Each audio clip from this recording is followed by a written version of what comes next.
mengetahui sejarah itu bagian penting dari identitas seseorang untuk menempatkan diri pada zaman kini dan merancang masa depan.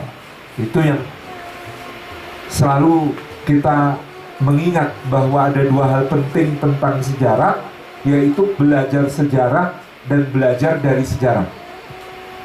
Kalau belajar sejarah kita kemudian mengetahui, tapi kalau belajar dari sejarah akan membuat kita bijaksana dalam menyongsong hal-hal di masa depan, supaya tidak mengulangi kesalahan-kesalahan masa lalu dan bisa meneruskan hal-hal baik yang sudah ada.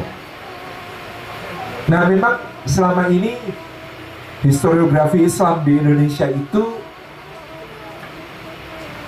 masih kurang digarap dengan serius oleh para sejarawan Indonesia sendiri.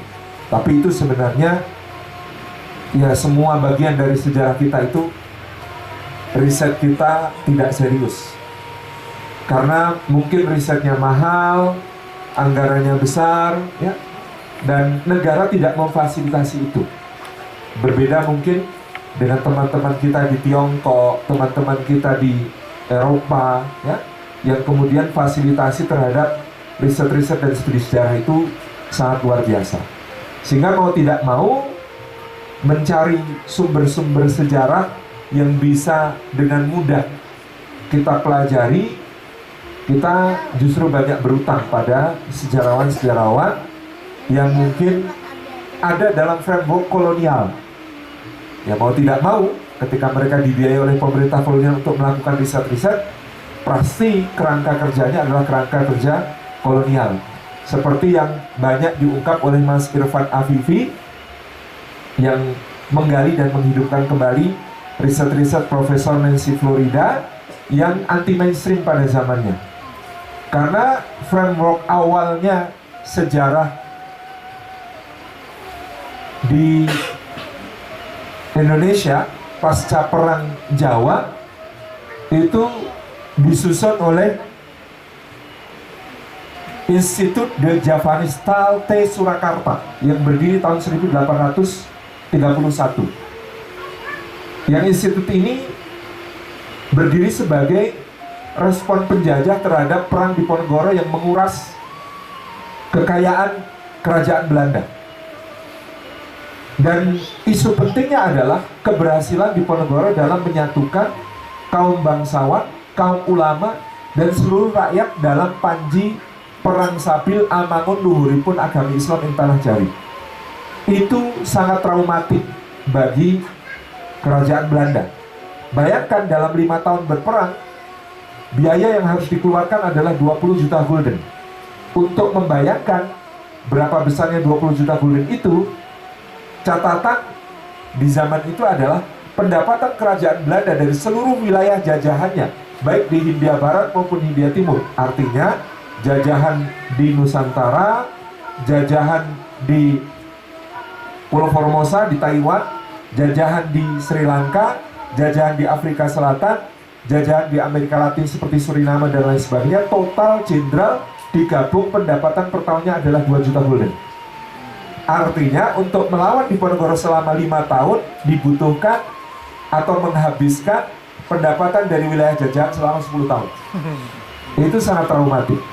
Jumlah serdadu Belanda tewas itu 15.000, 8.000 diantaranya serdadu Eropa.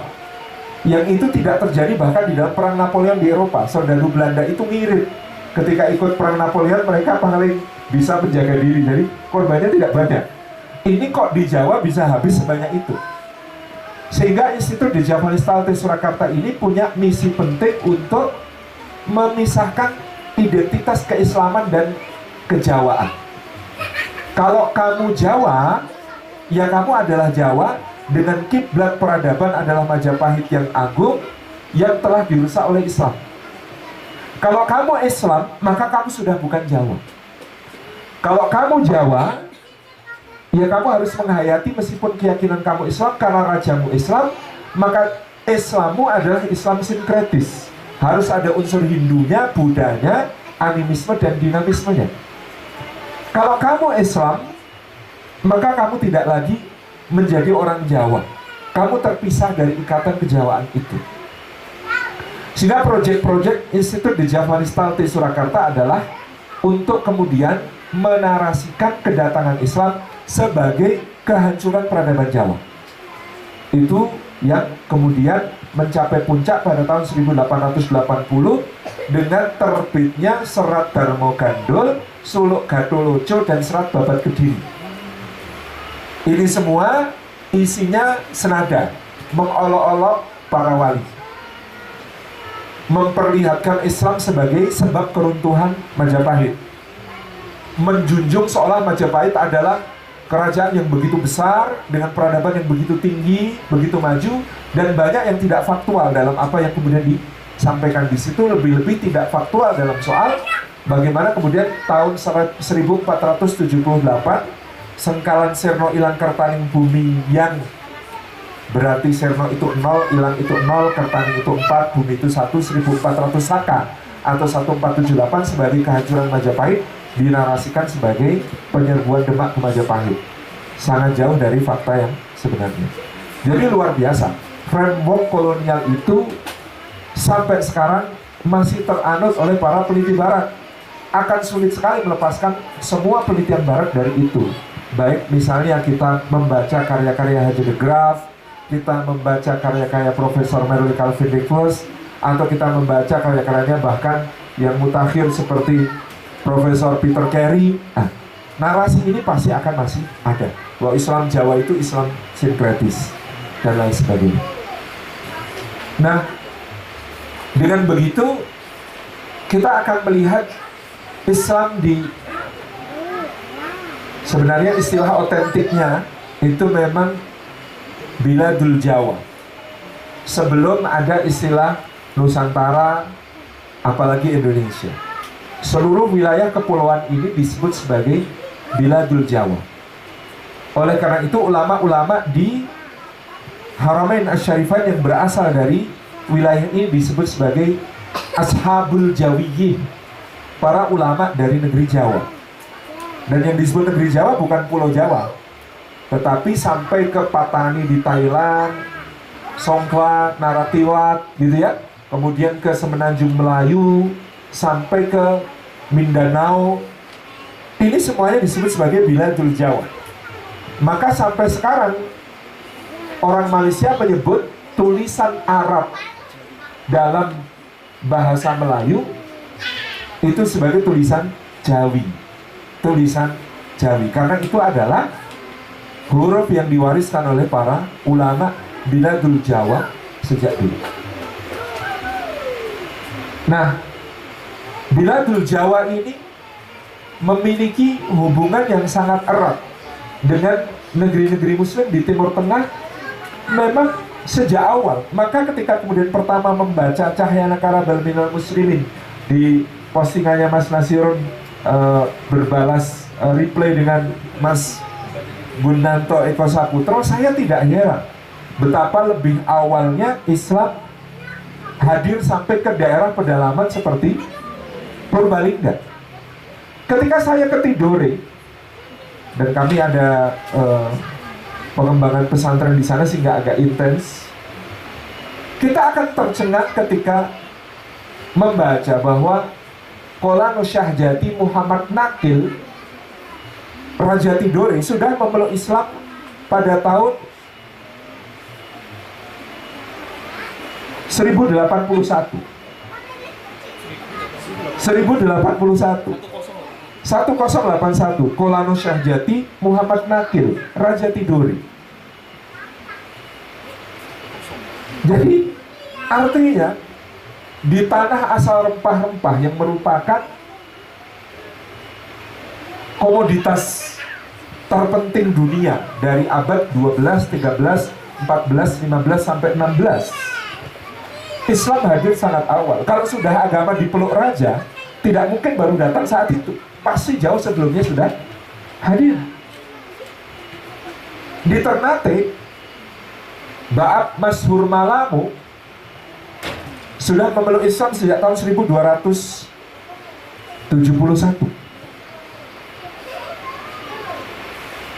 Artinya sezaman dengan Samudra Pasai atau bahkan lebih awal, yang oleh Profesor Snook ditulis sebagai kerajaan Islam pertama di Nusantara.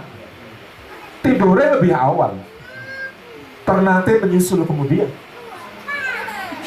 Jadi rehistoriografi Islam di Nusantara ini sangat penting untuk ditulis ulang. Dan jalur perdagangan ini ramai sekali, sehingga penemuan terbaru di Candi Batu Jaya di Kerawang yang diperkirakan berasal dari abad ke-5, di Candi Batu Jaya di Kerawang itu ditemukan kain tahan api. Kain tahan api berbahan mungkin zaman sekarang mirip dengan asbes. Kain tahan api ini berasal dari Persia pada masa itu. Di abad ke-5 Masehi, perdagangan dengan Persia sudah sedemikian lancarnya sehingga ditemukan kain tahan api di Percandian Batu Jaya. Karena saya senang keris, kita belajar ada jenis besi, sebenarnya alloy, mirip baja, yang kemudian oleh orang Jawa sejak dulu disebut sebagai wesi pulosani atau wesi purosani. Wesi pulosani atau purosani itu penyebutan dari kata Khurasani, berasal dari Khurasan. Khurasan ini provinsi Persia Timur pada zaman itu. Dan wesi pulosani atau Khurasani itu hilang teknologinya pada abad ke-18. Bagaimana cara menempanya? Di India dikenal sebagai woods, kemudian produk akhirnya disebut sebagai damasin atau baja Damaskus. Sekarang kita belanja sisa-sisa woods dari abad ke-18, kita minta untuk orang yang ahli dalam nempa besi zaman sekarang untuk nempa, hampir semuanya pecah, berantakan. Karena unsur karbonnya tinggi sehingga dia getas. Tapi bagaimana kemudian para pandai besi Muslim membentuknya menjadi senjata-senjata dengan kekerasan yang tepat, ketajaman yang luar biasa. Sehingga ada cerita-cerita menarik seputar perang salib, di mana Richard the Lionheart pamer, ya, pedangnya bisa memecahkan batu. Kemudian Salahuddin Al-Ayyubi menghunus pedangnya, dihadapkan ke atas, sapu tangan sutra dilempar ke atas. Kemudian ketika sapu tangan sutra itu jatuh menimpa pedangnya, terbelah sempurna, gitu ya, untuk menunjukkan kualitas ketajaman dari hasil tempa yang luar biasa. Di Jawa, ketika kita mendapatkan keris yang disebut sebagai keris dengan wesi pulosani atau khorasani, kerisnya disebut sebagai keris hurap, karena besinya itu kemudian mengandung titik-titik yang berkerlap-kerlip, maka disebut hurap, ya. Memancarkan kilau-kilau yang unik. Saya pas nggak bawa sampelnya. Dan besi hurap ini yang terkenal paling pandai mengolahnya menjadi keris berkualitas tinggi selalu akan dinisbatkan kepada Ki Supo Mandrangi. Ki Supo Mandrangi adalah empu kerajaan Majapahit yang kemudian berkarya di Demak, adik ipar dari Sunan Kalijaga, karena menikah dengan Dewi Rasawulan, adik dari Sunan Kalijaga. Jadi kita bisa melihat di sini ada hubungan yang sangat erat. Dan teman-teman memakai baju. Tahu arti apa baju itu dari kata apa? Dalam penelitian tentang situs Batu Jaya yang kemudian dilaporkan ini, ya, kemudian ditarik asal-usul kata baju dari kata fazu atau faju dalam bahasa Persia, yang artinya adalah upper cloth, kain penutup bagian atas tubuh. Sesuatu yang kemudian sangat inovatif diperkenalkan di Biladul Jawa pada saat itu. Kenapa? Karena dulu orang Jawa tidak memakai kain atasan, maka kemudian sekarang pakai baju. Nah, itu jelas adalah produk dari peradaban yang kemudian disebut tadi atas angin, yang kemudian datang ke Biladul Jawa, maka disebut sebagai faju, ya, upper cloth, yang menutup ya dari perut ke atas sampai ke dada, itu disebut sebagai faju. Dan kita sekarang pakai baju, ya, itu kata yang kemudian bisa dirunut sampai ke sana. Jadi di sini saya merasa bersyukur ada para ahli kita yang bergiat dalam rehistoriografi Islam ini, termasuk misalnya kalau di Nahdlatul Ulama ada Kiai Ahmad Baso yang sangat tekun untuk kemudian melacak naskah-naskah, ya, meskipun beliau mempromosikan dengan kata-kata ngaji Islam Nusantara, gitu ya. Tetapi dari sisi kegigihan beliau untuk membongkar naskah-naskah di Leiden yang lontara-lontara maupun kertas-kertasnya berasal dari abad ke-16, ini upaya yang sangat patut diapresiasi. Misalnya bagaimana beliau kemudian menemukan catatan yang sangat penting dalam salah satu versi naskah Babat Cirebon yang ada di Leiden, bahwa Maulana Syarif Hidayatullah yang kemudian menjadi dikenal di Jawa sebagai Sunan Gunung Jati, memang betul-betul kelahiran Mesir, dari seorang syarif Mesir yang menikah dengan putri dari Pajajaran. Kemudian di situ ditemukan fakta yang luar biasa bahwa Syarif Hidayatullah berguru langsung kepada Al-Imam Zakaria Al-Ansori. Zakaria Al-Ansori adalah murid langsung dari Ibnu Hajar Al-Asqalani. Itu artinya sanad keilmuan ulama Nusantara melalui Sunan Gunung Jati adalah sanad keilmuan tinggi mazhab Syafi'i pada zamannya. Zakaria Al-Ansori dari Ibnu Hajar Al-Asqalani.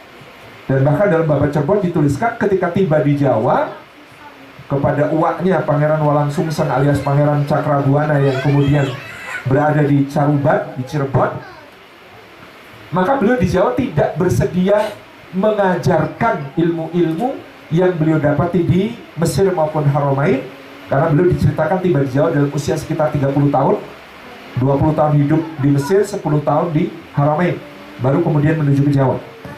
Itu beliau tidak bersedia mengajarkan ilmu-ilmu yang diperolehnya di Haramain Syarifain sebelum Sunan Ampel wafat.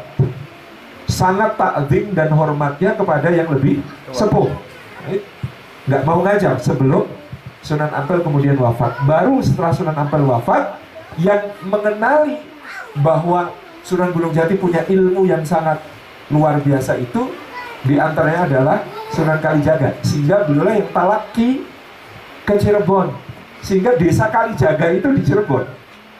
Desa Kalijaga itu di Cirebon, tempat di mana Sunan Kalijaga tinggal selama talaki kepada Sunan Gunung Jati. Nah, menarik ketika kemudian kita membahas bagaimana Islam hadir di Cahyana, di tempat yang zaman sekarang saja susah gitu ya untuk sampai ke sini. Tapi jelas Babat Tanah Jawi pun mengakui peradaban itu di Tanah Jawa mengalir dari barat ke timur. Bagaimana kemudian para sejarawan juga melihat misalnya prasasti Gunung Wukir yang berbicara tentang Rakai Mataram Sang Ratu Sanjaya. Itu selalu menyebut raja pertama yang berkuasa di tengah itu asalnya dari barat. Maka mengalirnya peradaban dari barat ke timur ini pastilah juga dalam soal persebaran keagamaan, bahkan yang sebelumnya, misalnya agama Hindu maupun Buddha, terjadi demikian.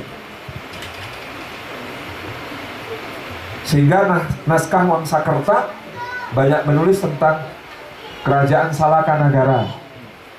Naskah Wangsakerta ini muncul di abad ke-17. Tentu saja mungkin banyak sejarawan akan menyebutnya sebagai sumber yang harus dikonfirmasi dengan sumber lebih tua. Tetapi Pangeran Wangsakerta dari Cirebon ini tentunya adalah seorang penghimpun naskah dengan tim yang cukup kuat pada masa itu dari referensi-referensi lama. Dan ya memang di situ akan ada bias, misalnya bagaimana kemudian naskah Wangsakerta memang betul-betul lebih mengunggulkan yang di barat daripada yang di timur gitu. Tetapi itu bisa menjadi gambaran bagi kita, aliran peradaban dari barat ke timur itu memang sesuatu yang saya kira faktual. Nah, maka kalau yang di sini lebih duluan daripada di Demak, ya sangat mungkin gitu ya. Karena memang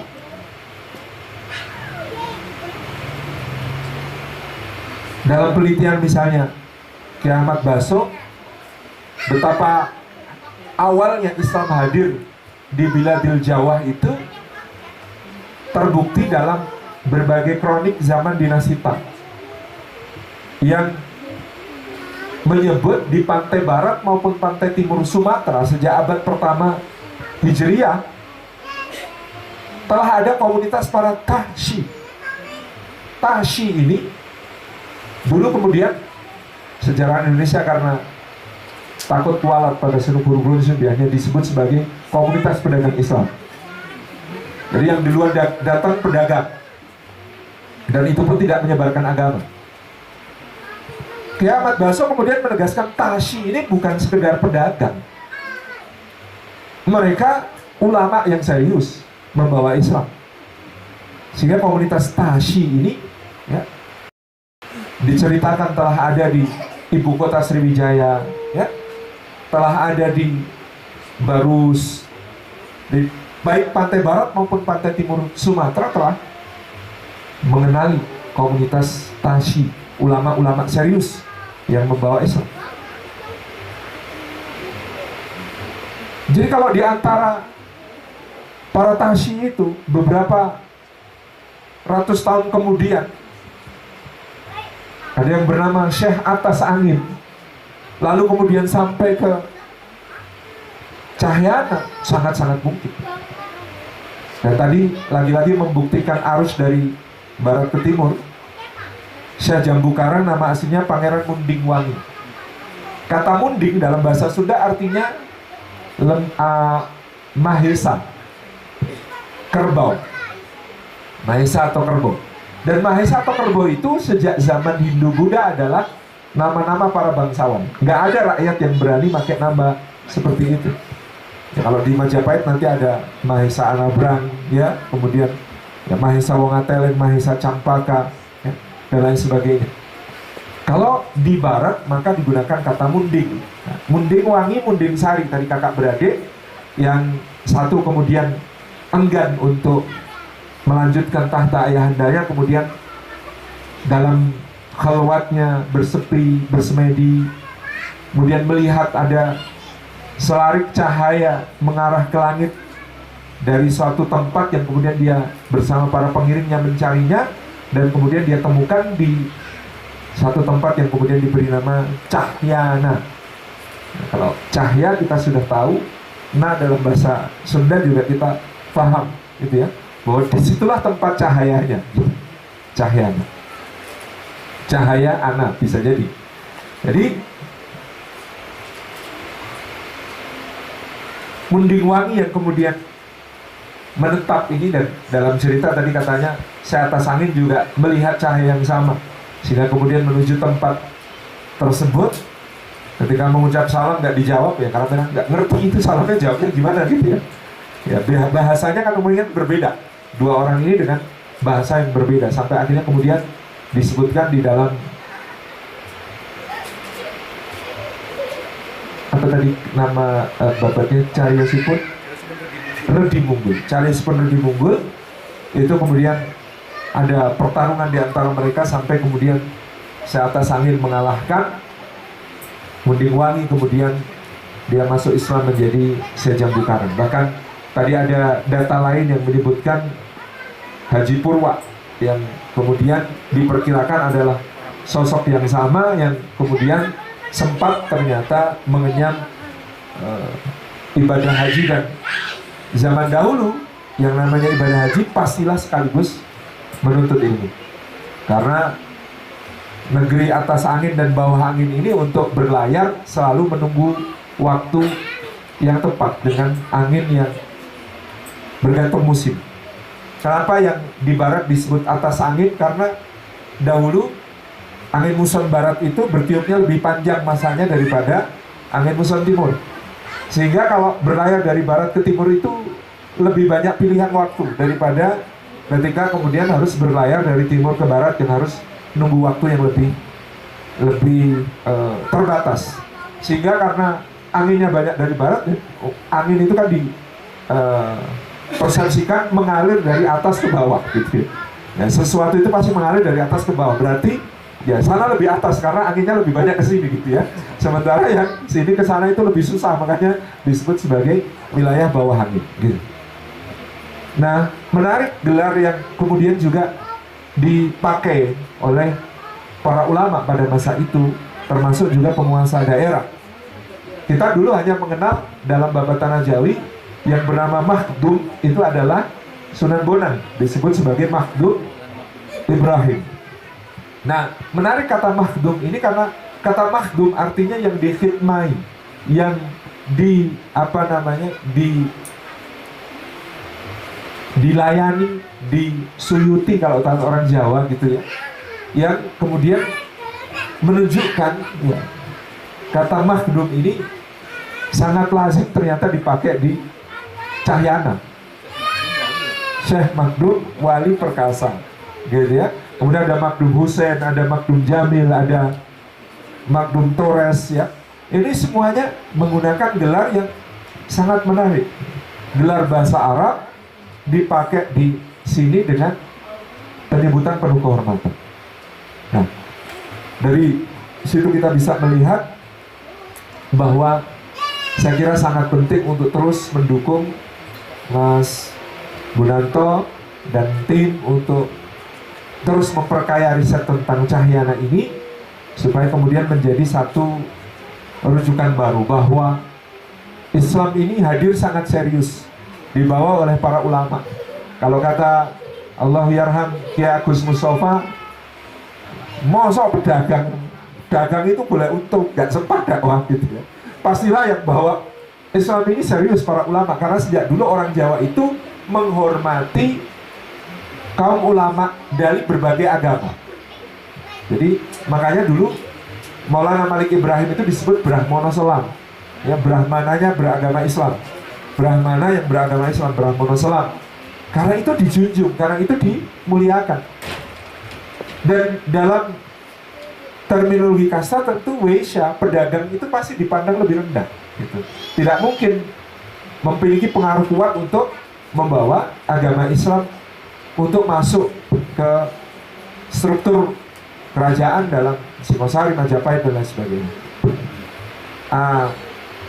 Kita bersyukur saya banyak penulis dengan bekal riset-riset ya kecil seperti ini ya, kita menyebutnya masih limited history seperti Pak Rosian Anwar ya, karena kita belum bisa masuk ke mainstream sejarah. Itu misalnya penulis Purworejo, Mas, kok jadi lupa namanya, yang bukunya Tembang dan Perang itu ya, buku beliau, novelnya Tembang dan Perang itu misalnya pada masa kerajaan Kediri, latar novel itu kerajaan Kediri, itu memasukkan tokoh atas angin di situ. Ada Muslim yang sudah hadir dalam lingkaran inner circle kerajaan Kediri pada zaman itu. Ini akan menjadi hipotesis sejarah yang menarik yang nanti akan menjadi tugas para sejarawan serius untuk mengujinya supaya menjadi pengetahuan yang bisa kita wariskan untuk anak-anak kita. Saya kira itu sebagai sekedar komentar saya ya, karena saya jujur datang ke sini dalam keadaan belum banyak belajar tentang Cahyana, tetapi betul-betul tercerahkan hari ini. Dan jazakumullah khairan kepada Gereja Petualang Indonesia maupun juga Mas Gunanto yang telah membuka wawasan ini. Mudah-mudahan selalu menjadi inspirasi, karena kita bukan hanya belajar dari sejarah, melainkan juga belajar dari sejarah tadi. Matur nuwun, Oke.